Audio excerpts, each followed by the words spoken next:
வலியற்ற varicose vein சிகிச்சை எளிய 30 நிமிட செயல்முறை 7209487335. திருநெல்வேலி மாவட்டம் வள்ளியூரில் சீட் பெல்ட் அணியவில்லை, போக்குவரத்து விதியை முறையாக கடைபிடிக்கவில்லை, சரியாக சீருடை அணியவில்லை என கூறி 3 அரசு பேருந்துகளின் ஓட்டுநர்களுக்கு போக்குவரத்து காவல் உதவி ஆய்வாளர் தலா 500 ரூபாய் அபராதம் விதித்துள்ளார்.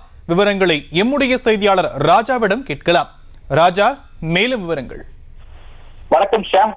நெல்லை மாவட்டம் நாங்குநேரில் இருந்து தூத்துக்குடிக்கு பயணித்த காவலர் ஒருவர் பேருந்தில் பயணச்சீட்டு எடுக்காமல் பயணித்ததாக அந்த பேருந்து நடத்துனர் வீடியோவை வெளியிட்டு பெரும் பரபரப்பை ஏற்படுத்தினார். இதனைத் தொடர்ந்து தமிழகம் முழுவதும் போக்குவரத்து ஓட்டுநர்கள் மீது விதிமுறைகள் தொடர்பான நடவடிக்கைகள், அபராதங்கள் விதிக்கப்பட்டு வருகின்றன.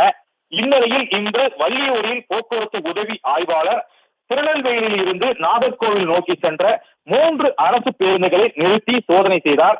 அப்போது ஓட்டுநர் சீட் பெல்ட் அணியவில்லை, போக்குவரத்து விதியை சரியாக கடைபிடிக்கவில்லை, சீருடை சரியாக அணியவில்லை என்று கூறி ஒவ்வொரு பேருந்துக்கும் ஓட்டுநருக்கும் 500 ரூபாய் அபராதம் விதித்து அதற்கான ரசீதை ஓட்டுநரும் கொடுத்து அனுப்பியிருக்கிறார். தொடர்ச்சியாக காவலர்களுக்கும் அரசு போக்குவரத்து ஓட்டு நடத்துனருக்கும் இடையே பணிப்போர் முற்றி வருகிறது. ஷாம், தற்போதைய விவரங்களுக்கு நன்றி ராஜா. வலியற்ற வெரிகோஸ் வெயின் சிகிச்சை எளிய 30 நிமிட செயல்முறை 7209487335. செய்திகளை உடனுக்குடனும் துல்லியமாகவும் தெரிந்து கொள்ள சப்ஸ்கிரைப் பண்ணுங்க.